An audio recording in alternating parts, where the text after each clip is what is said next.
Welcome to the Strong, Single and Human podcast. A real look at single parenting, how to navigate the ups and downs of life with kids on your own while keeping sane. We cover all manner of subjects from domestic violence, dealing with childhood trauma, through to fussy eaters and how to help your kids become resilient. I'm your host, Claire Martin. Welcome. This week's guest has a passion for raising awareness about a silent epidemic that affects all of us, every country, race, ethnicity, socioeconomic status, faith and creed, single or dual parent homes, and yet it is stigmatized and not talked about. It is prenatal exposure to alcohol. Patricia Kasper says if your children are not responding as expected to traditional approaches to parenting or discipline, chances are the root of the problem is altered wiring in the brain from prenatal exposure to toxins and/or trauma. There are over 50,000 things that can alter the development of a baby in the womb, which means there are biological reasons why rewards and consequences, praise or punishment are not changing their behaviour. Patricia isn't about shaming mamas or dadas for that fact. She just wants to raise awareness. She is also a trainer and a neurobehavioural, well, that's easy for me to say, coach, a certified virtual coach, a podcaster with a podcast called Living with FASD. And if that wasn't enough, she's writing a book geared to reaching the 16.6 million adults in the US who are impacted by prenatal exposure to alcohol, most of whom don't have a clue. When we understand both how our children's brains are changed by drugs, alcohol, and/or trauma, and how this drives their behaviour, we will be able to understand what we bring to the table in our interactions with our children. This is the Strong, Single and Human podcast. Hi, welcome, Patty, to the podcast. Thank you. It's so good to be here. Oh, it's so great to have you on board.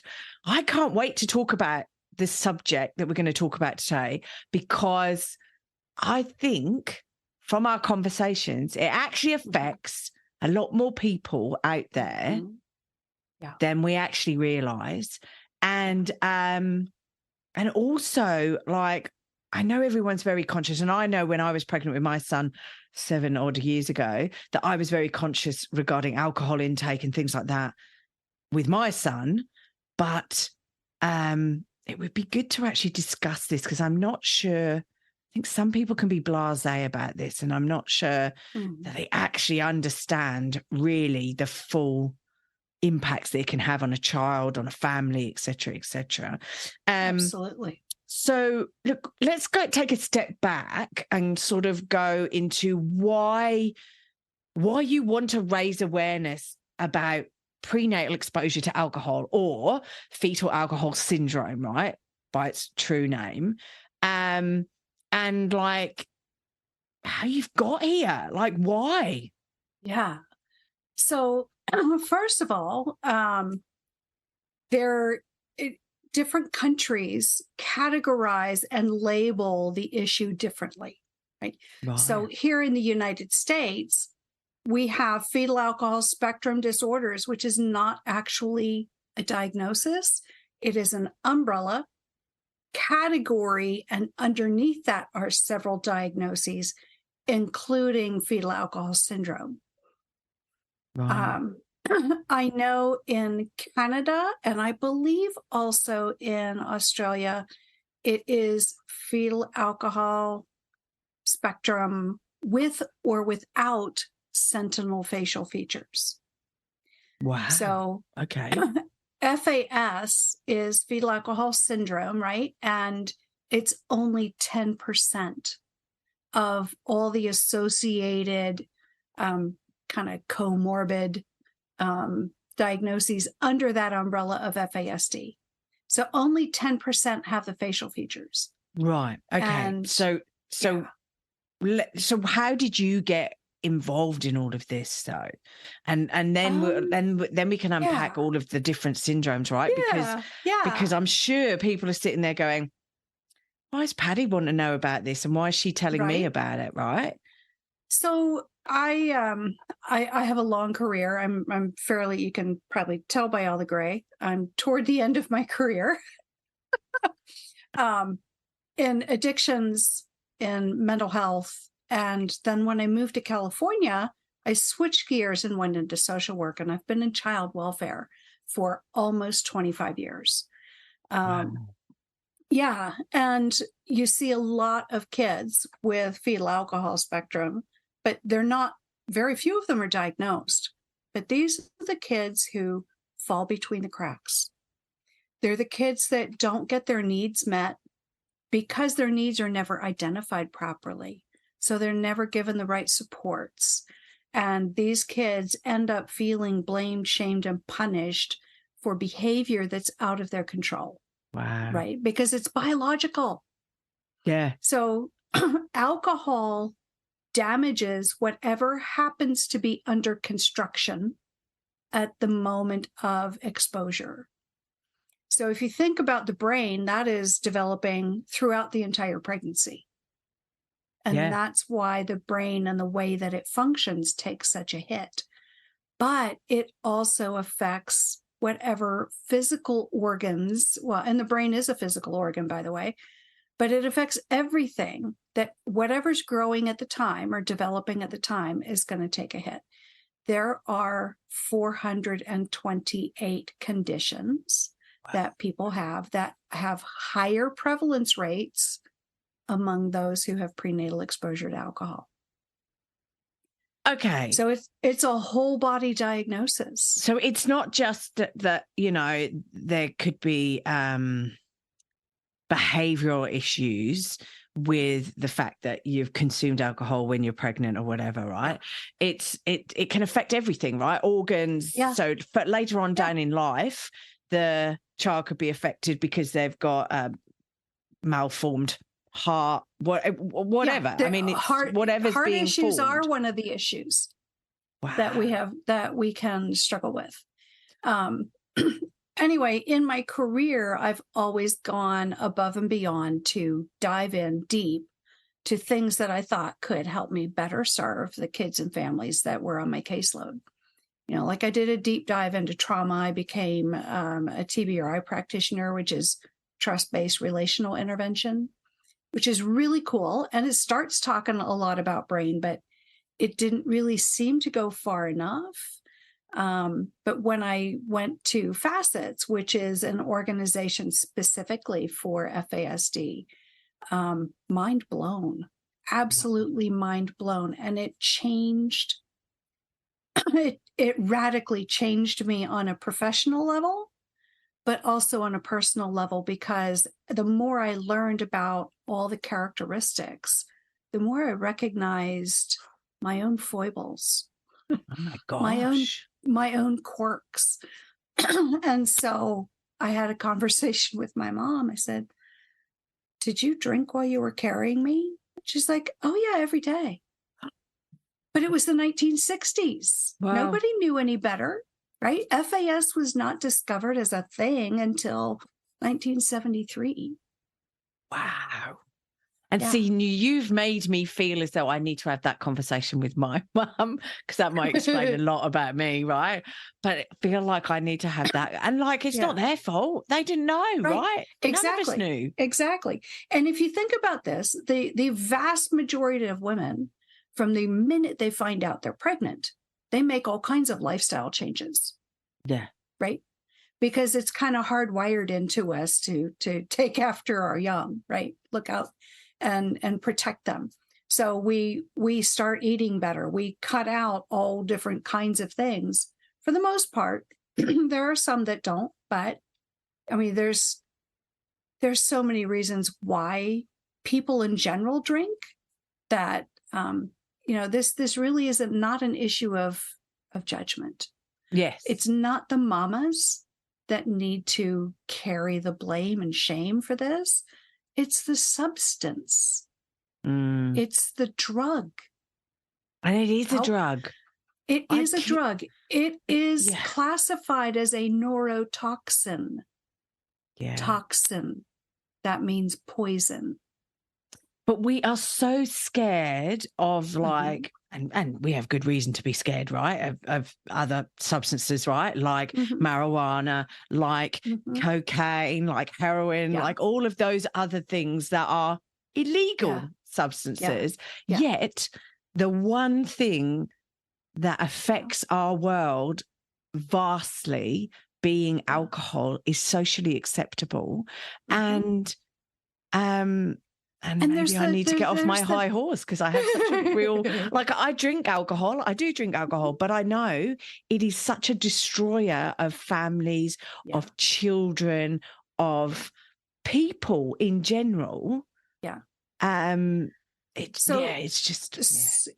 So a couple things about that, Claire. One is that there is the assumption that because it's legal, it's safe.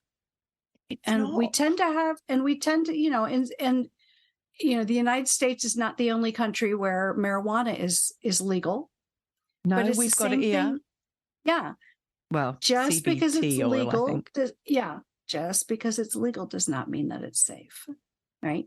No. Alcohol itself is a neurotoxin. So I don't know if you ever took a science class, but if you can imagine a brain cell, there's a knob at the top, and then there's a long strand, and then down at the bottom. I mean, it looks kind of like if you weed plants out of your garden. There's the long bit underneath, and then there's like little tendrils that come from that. So that long part is covered with a fatty substance called myelin, and it serves the same function, the same purpose as the plastic coating around the wires on any product that you plug in, right? So what does that do? What is the function? It's to keep the signal moving quickly. It's to keep things from overheating and short-circuiting. Yeah. And just imagine if I were to pull all the wires out of the wall in your home and scrape that coating off and shove it right back in the wall. You could have a huge fire. There's going to be a fire happening somewhere. There's going to be a fire. And so what that fire looks like in terms of behavior is going to be your temper tantrums, right? Little mini explosions. But alcohol, again, it affects everything at the time of exposure. And if women quit the very minute they find out they're pregnant, they're often already 4 to 12 weeks pregnant before they stop having their cycles. It's not uncommon for a woman to continue having her menstrual cycles for 3 months while pregnant. Wow. So if you're still having your cycles, why would you stop with your social drinking or whatever? You don't think you're pregnant, so why would you? And by that time, the damage is done. Wow. So, okay, so let's just go to the alcohol consumption section of it, right? Okay. So are we talking about a glass? Are we talking about a shot glass, a wine glass? Are we talking about a bottle a night? What are we talking about? So, are we occasional? Back from my addictions days, I used to, people would come in for treatment because it was either you go to these classes or you lose your job or you go to jail for a DUI, whatever the case was. Yeah, we have similar ones over here. And they're like, but I only drink beer. Oh my God, but it's still bloody alcohol. The only difference between a shot of something, of hard liquor and beer, is how many trips to the bathroom you make before you're snockered. Well, that's true. Yeah. So there is no safe amount. There is, and I can tell you, my mom never, she did not have more than one drink. And yet I have definite effects from the alcohol in the way that my mind works. There's no safe amount, and there's also no safe timing. So we talked about a little bit of the face, right? Having the facial changes that characterize fetal alcohol syndrome. And in order for those changes to happen, the exposure is between days 17 and 21. Wow. That's 2.5 to 3 weeks pregnant. Oh my gosh. Does anybody know at that point that they're pregnant? No. I don't think so. The damage is already done. So what does it look like? And a lot of people will say, oh, you have the facial changes, you have the worst kind, right? I would counter that with saying they actually are the lucky ones. Wow. Because for the rest of us that don't have those facial features, nobody looks at us and says, oh, there's something wrong. Yeah. And so our behaviors that are a little off are deemed to be a matter of choice and intention, and we get blamed and shamed and punished for, our inability to do things that people expect of us in the way that they expect of us. So you can have primary characteristics, and those are the behaviors that directly reflect changes to the way the brain is wired. It's things like speech and language, not being able to remember vocabulary, not being able to process auditory information quickly enough to really be in the conversation, not being able, or there's inability to process abstract concepts. Well, so much in life is abstract. If you can't hold something in your hand and manipulate it to see how it works, then it's abstract. Time is abstract. It can be challenging for some kids to figure out how to tell time. We've got digital clocks, we've got analog clocks, we've got all different ways of referring to time. Is it 15 minutes after? Is it quarter after? All these things can add to someone's confusion. But there's also an issue with not perceiving the movement of time. So these are the people that are chronically late for things, because for them, when they're engaged with something, time literally stands still. And they're always caught off guard.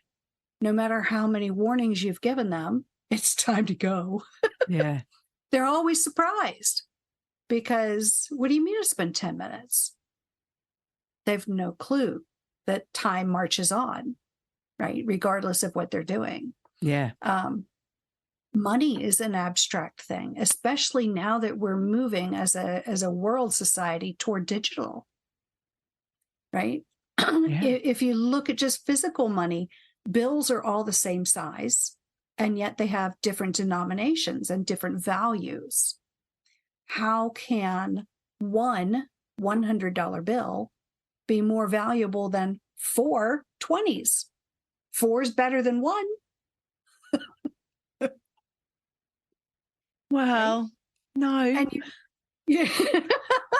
you look at coins. And I don't know what the coins are like in Australia, but here we have a dime, which is 10 cents, being very small and also very thin. It's the smallest coin we have. And yet it's more than nickels. It's more than pennies. Yeah. So, things like that just don't make sense to someone who's a very black and white thinker. Wow. To someone who's very concrete. It can interfere with executive functioning, which is huge. That's the last part of our brain to develop. It's the part up by our forehead, right?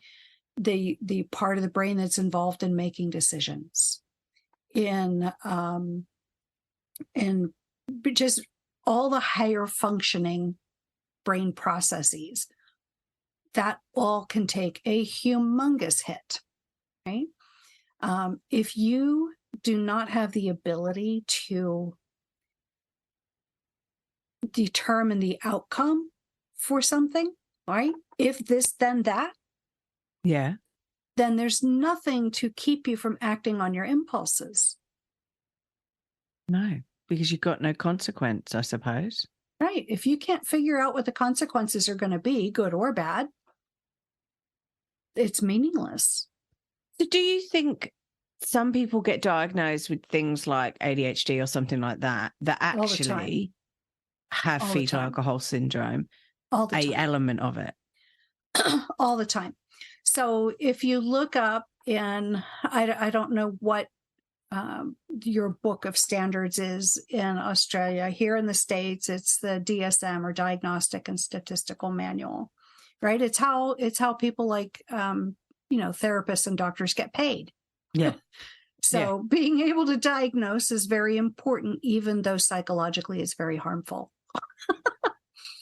Because if providers can't collect money, then they can't treat anyone. So, yeah. So it's kind of, you have to play that dance between emphasizing the quote unquote deficits or the disability, but on the flip of that is emphasizing strengths and capacity. We're differently abled. Yeah. Right? So it's a dance that we have to do as family members, but we also have to be able to do it as providers. And I can't remember what got me on that tangent. Oh, overlapping diagnoses. Yes, that's right. So if you were to look up, for instance, autism, it talks about intellectual challenges and it talks about adaptive functioning challenges. And that's it. Just two things. Yeah. Right? 100% of that also applies to FASD. Wow. Right? Now, it's not to say that somebody can't have both, because they can. Sorry about that. That someone could be dually diagnosed, or it could be a misdiagnosis. Right? Wow. Same thing with ADHD, reactive attachment, oppositional defiant disorder, bipolar. There are overlapping characteristics, because that's how we classify, that's how we come up with the diagnoses, is looking at categories of behavioral characteristics, because we can't see inside the brain. No. So I wish there was a test that you could actually just take some blood and go, or take some brain. Oh, maybe brain fluid would be a bit too drastic, but like a little invasive.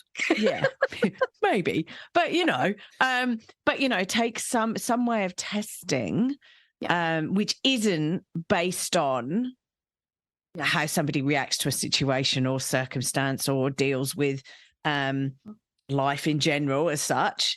And working out and solving problems and bits and pieces, because we're all different in that way, but it's actually just defining, by testing them. Yeah. And maybe we will have one in like 100 years' time or whatever. We'll be able to do that and test.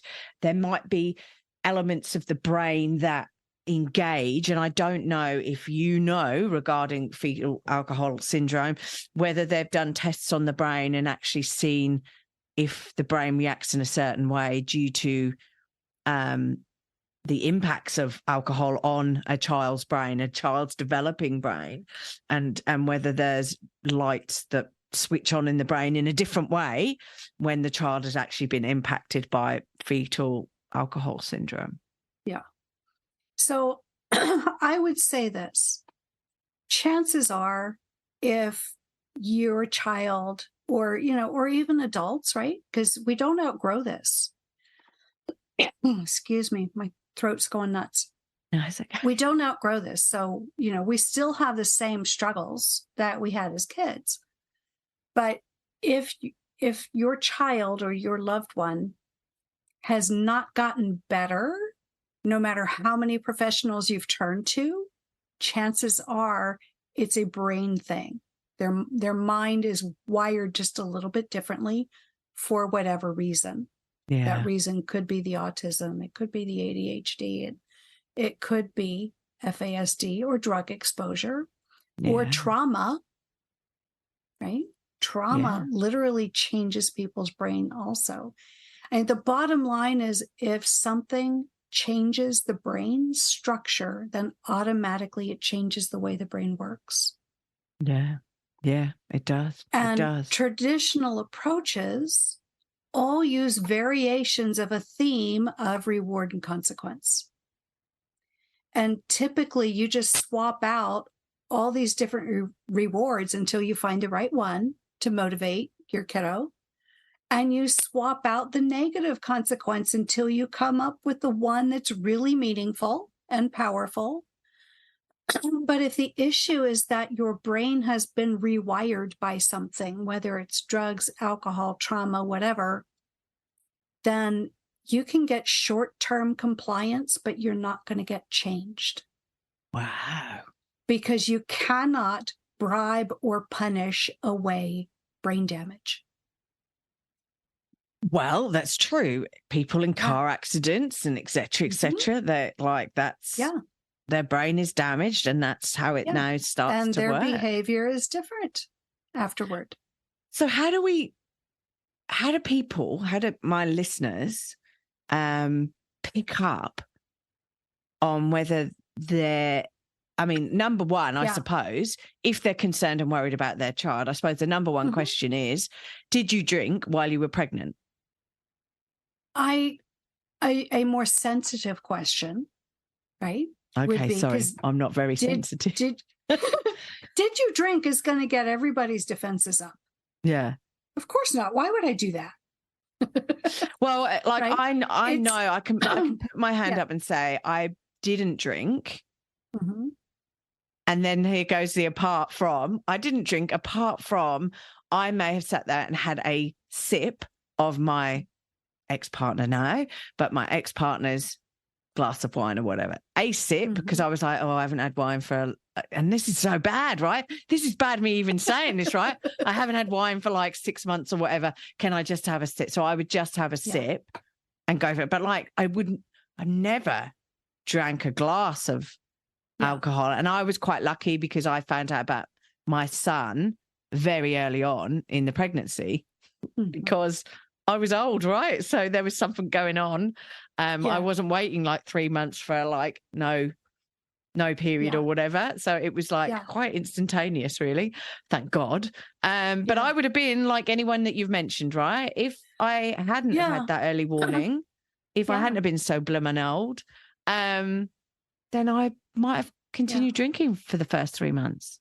Yeah. So, we cannot blame women for using a substance that is legal when they didn't know they were pregnant.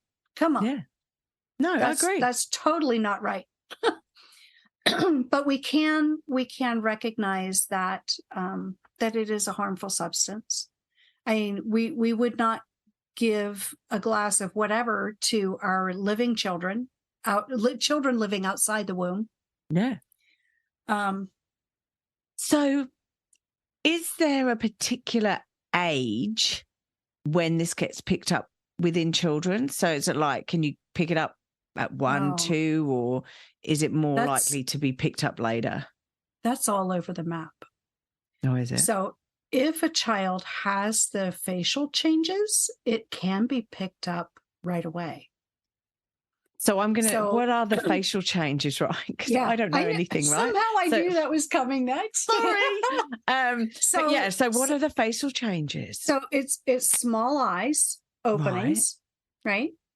Yep. And a super thin upper lip. Oh, wow. And then don't say things like that. I've got a super thin upper lip. Don't shoot me. The space between your nose and your upper lip Yeah. Doesn't have much of a ridge. It's pretty smooth. Oh. And No, I think I've got a ridge. Possibly it's lengthened. Right. So, but if it's smoother than most, then that's from alcohol. Wow. Really? Oh my God. So it's I'll not be to talking say to my that mum tonight. it's not to say that everyone with a thin upper lip, has had alcohol, because many things, but it's that combination, right? Okay. And so if those changes are there, then that's a clue, and identification can happen much earlier. That's a clue to the physician and the midwife, whatever, to ask about prenatal history. So instead of saying, "Did you drink?" or more common, "You didn't drink when you, did you?" Right? Oh, yeah. I would say both of those. The way that question is worded tells the patient to say no. Yeah. Because the provider doesn't have enough time. Yeah. Oh, yeah. To spend on the issue, right? So a more effective way, and also a kindler, gentler way, is to ask, how far along were you when you discovered you were pregnant? That's fair enough. And what was life like for you in those early months? And that way you get not only alcohol history, but a lot of other really important things, right? Like how much prenatal stress, or how much stress did mom have, right? Working in foster care, a lot of the kids that I work with, their mothers turn to prostitution for one reason or another. Well, that's a very dangerous environment. So there's all that stress. Well, stress crosses the placenta and affects the baby. And it breaks, like, we all have a chemical thermostat. The thermostat in your home that regulates your temperature. Oh, yeah. We have a chemical stress thermostat that dictates how our body releases excitatory hormones that get us ready for fight or flight if some danger's around, and also some hormones that counter that help us, relax again once we figure out, oh, we're not in danger. It was a car backfiring, right? Yeah. So when that thermostat is broken, you end up with a kid who's 0 to 60 in a heartbeat, no matter what, all the time. Wow. Right?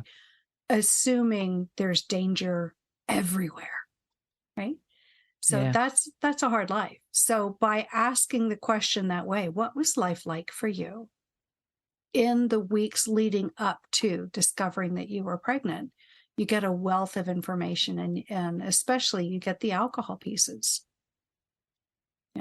Was it social drinking? How many young women, they're going to university, alcohol's on every campus, I guarantee it. Yeah. Right?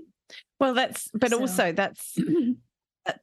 socially acceptable, right? People go out for drinks, go to a restaurant, have drinks for their birthdays, for anniversaries, for weddings, for funerals, for I've been celebrating to baby birth. Showers. Yeah, exactly. I've been to baby showers where, like men and women combined showers, where the men had to suck beer from a baby bottle, and whoever got theirs down the fastest won the prize, whatever it was.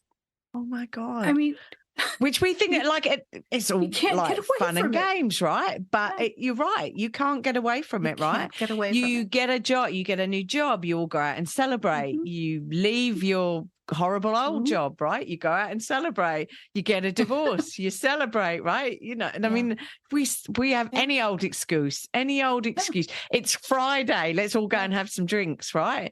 Like it, there's a why in the day, so let's go and have some drinks. Oh, the why, it's like a martini glass, let's go. Yeah, exactly. Right.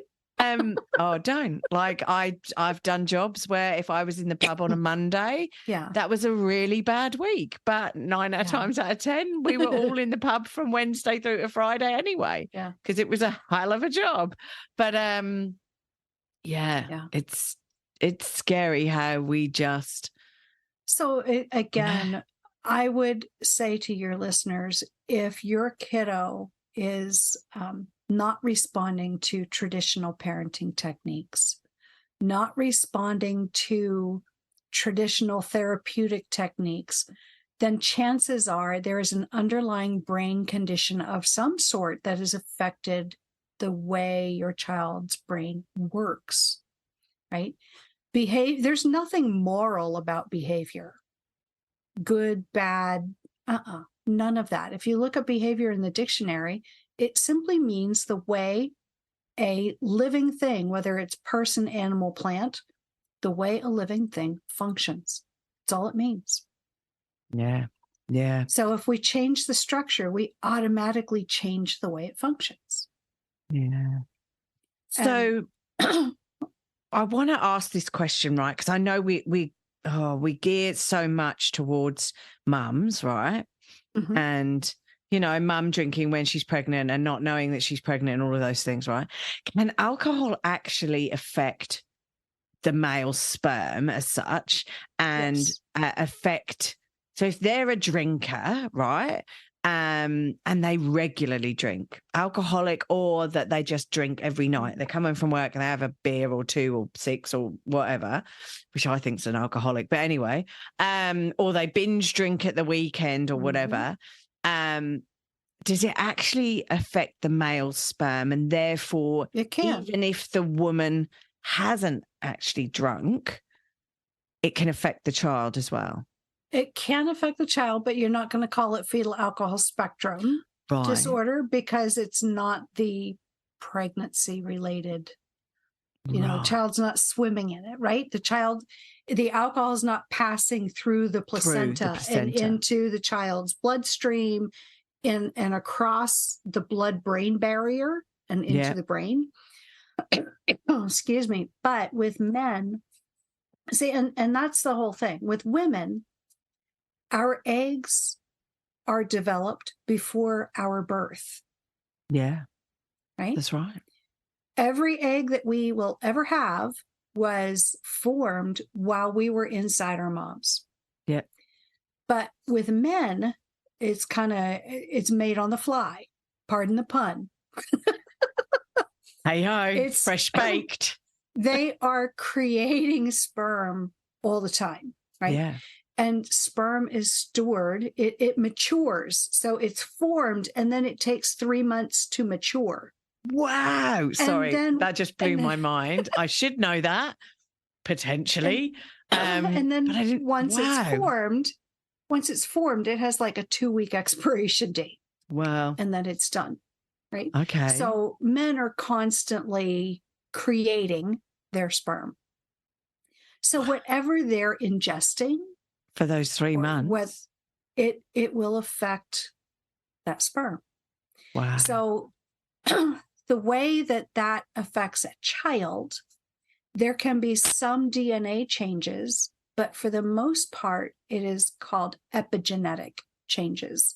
Right. So epigenomes are not within the DNA strand, but they sit on the outside of the DNA strand.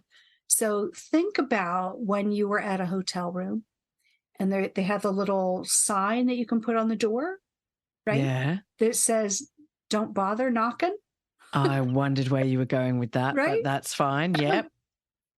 So when the cleaning crew sees that sign, they just pass right on by. Right. Right. And whatever's in the room doesn't get touched. So depending on how the epigenetic markers are, if they're flipped one way versus flipped the other, whatever piece of the DNA strand is behind that marker is not going to get copied. When cells divide, it's basically it's a living copy paste function. Wow. Okay. Right. So if you're not getting all of the DNA strand copied and pasted into the next one, into the next cell, then you have changes. Wow. We just don't realize how we've changed and adapted our bodies. Yeah. So there's a big drive, or there has been in the past, about, FASD is 100% preventable. And I wish that were true. But because women typically don't know that they're pregnant when they're still drinking, as long as alcohol exists, FASD will exist. Right? Oh, yeah. The only way to 100% be sure is to not consume alcohol from your first period all the way through menopause. And that's just not realistic. No. It's not realistic. And anyone who thinks it would be realistic is off their rocker. And so how long... So if I was to say, go, and I'm too old to do this anyway now, but like if I was to say, right, have a conversation with my partner and say, right, I really think we should consider children, right, and actually go down that avenue of actually trying to produce a baby. How long should you abstain from alcohol? 3 months. Before... So 3 months. So basically the golden rule is if you want to start to create a family, you abstain from alcohol 3 months before you start actually then going down that. Yeah. And that your system, hopefully, should be clear. Yeah. And then you start trying. And during that time, no alcohol until you conceive. Right. And then no alcohol until the baby's delivered. And if you're and going then you can to continue drinking breastfeed afterwards, but yeah. And if you're going to breastfeed, then you still need to remain abstinent. Oh, definitely. Because believe you me, I was so depressed. Through the milk. I know, exactly. When I gave birth, I was like, great, I can have a drink. Oh, no, I can't because I'm breastfeeding for whenever it is, which is like, I wouldn't swap that for anything in the world. Yeah. But yeah, you just don't realize. I know. Damn. So there are, for anyone listening, like, where do I turn? What kind of things can I start looking at? There are 2 national organizations there in Australia. One is called NoFast, which is NOFASD, right? Well, I guess in Australia, you guys say FASD. So NoFASD. I don't know if we do, but okay. I'm English, so I'm out of it. Everyone that I know of over there, down under, down here. That's how they say it. So, okay. NoFast, or NOFASD, is one, and the other is FASD Hub. Oh, okay. HUB. Okay, those are your guys' 2 national organizations for FASD. But people can Google FASD and they can, but I'm gonna caution you and every listener. Okay. If you are going to get your information from internet searches, you will find a motherload of scary crap. Right. Okay. Sometimes what's reported, like one that freaks most people out, is that the life expectancy is 34 years old. Wow. Okay. Well, here's the thing. That statistic is based off of one very small study. Well, and also, if your mother drank and my mother drank, that statistic isn't really, I mean, I know we're only 2 people, right? But that's... I'm past 34. You can see that clearly. And I'm very past 34, right? So, yeah. High-fiving ourselves, but 34 is not the magic golden number. Right? So there are other stats like education. That education can be very challenging. Like I said, there are learning and memory issues. There could be challenges putting information into the memory banks. There can be challenges getting information back out, right? A student may have to hear something a gazillion times, not 2 or 3, before it sticks. And even still, the next day it could be gone again. That makes education extremely frustrating. It requires a lot of time. It requires, and there's also a lot of sensory issues. People might be, and here's where we see a lot of the overlap with ADHD. Yeah. Because there's autism, sensory issues. Yeah. And autism, right? Yeah. So there's so much involved in all that. So is it best to go to and find out information from reputable government? Yes. I would, if I were your listeners, I would turn to NoFast or Fast Hub. Yeah.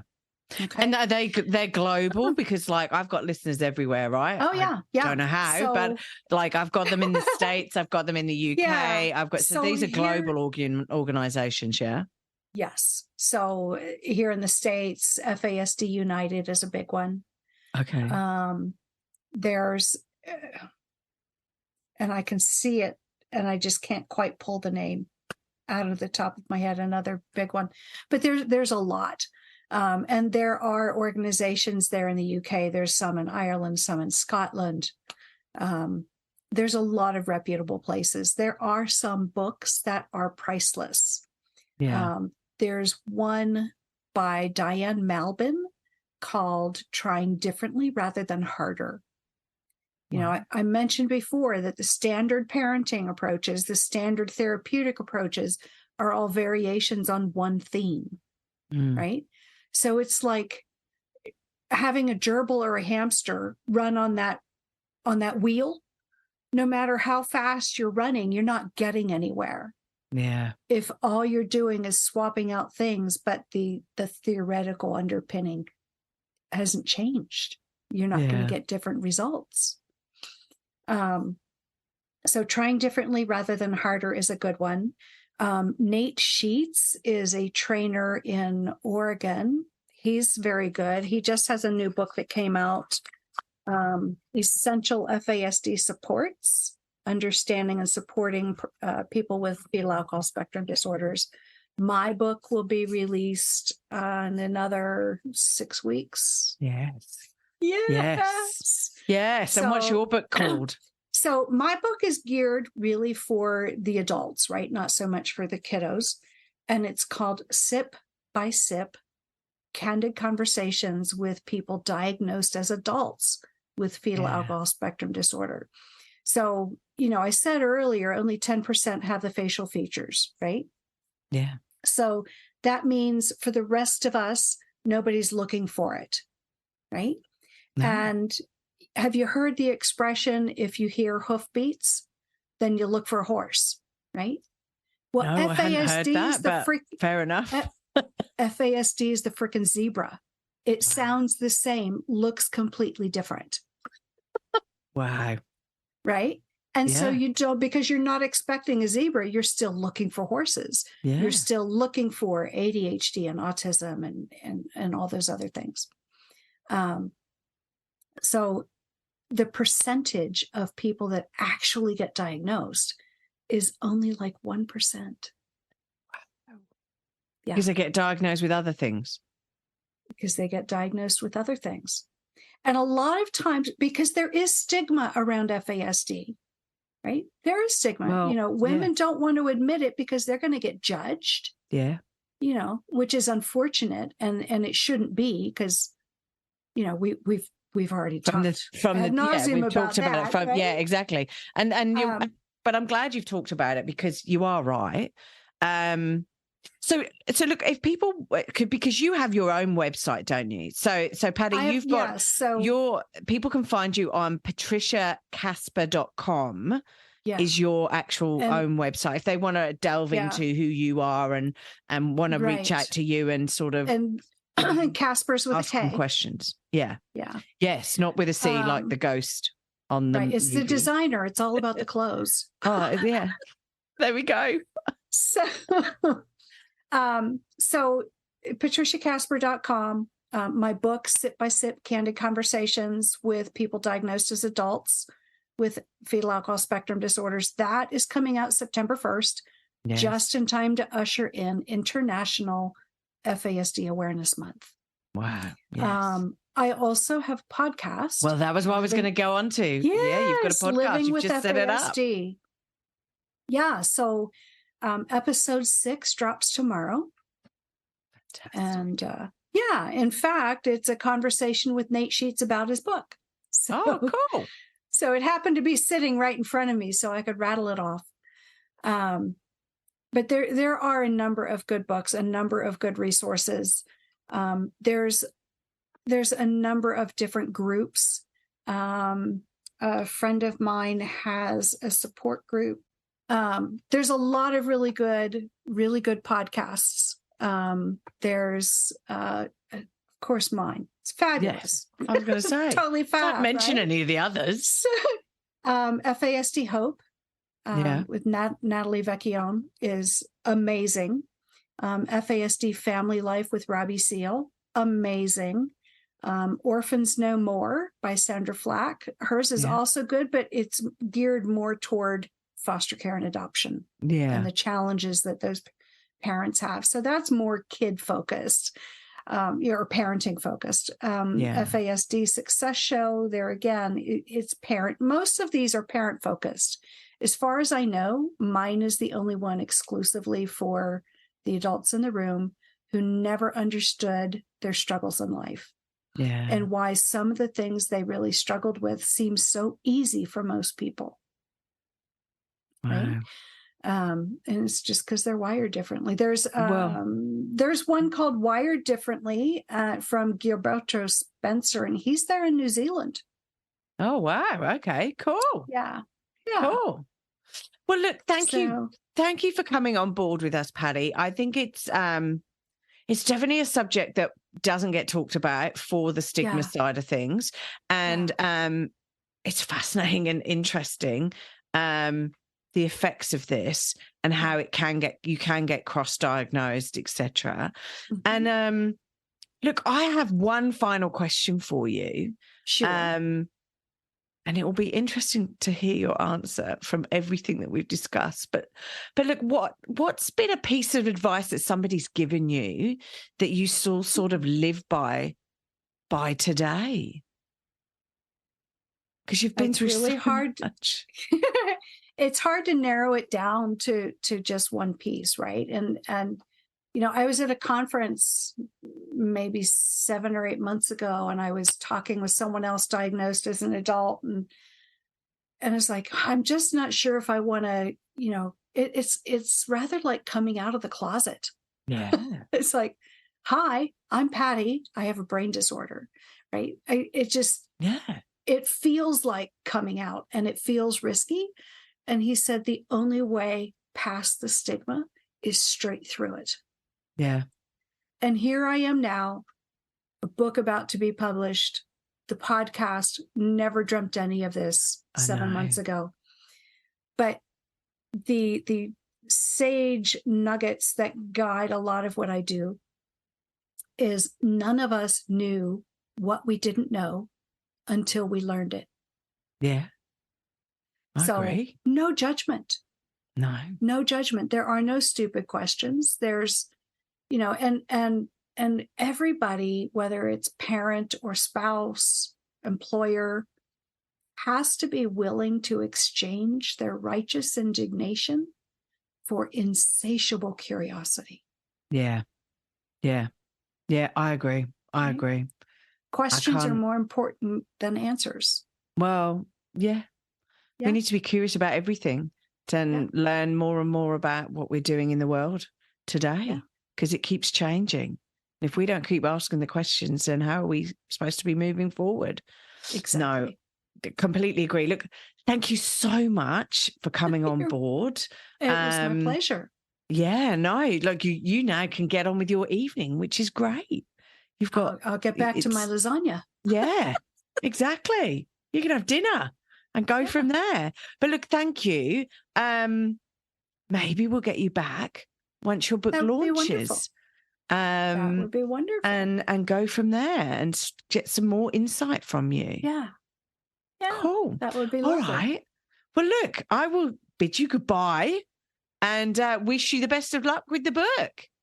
Thank you. I very much appreciate that. So it'll be on Amazon and Kindle, and 40 other different platforms. So, because I paid the higher package. Wow. So Amazon will be sending it out to, here in the States, it's Barnes and Nobles and Walmart and Target and yeah. Wow. But there were some international platforms there as well. So no, that's cool. That's cool. Yeah. Awesome. Yeah. Great. Well, we hope to see it out there and helping people out in the world. Thank you. I appreciate the opportunity to come and talk with everybody.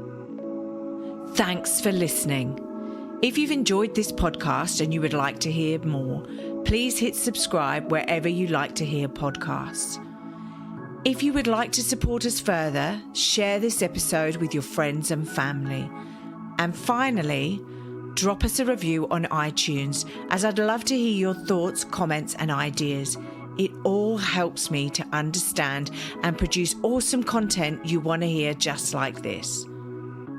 If you want to check out our past episodes, write to us, appear on the podcast, or for links, resources, and show notes, go to our website, www.strongsingleandhuman.com. We are also on all the usual social media platforms, Insta, Facey, and Twitter. I hope you have a wonderful week, and I hope to see you back here again soon. Be kind to yourself, and remember, no one is perfect. We're all just putting one foot in front of the other and doing our best. I'm Claire Martin, and you've been listening to the Strong, Single and Human podcast.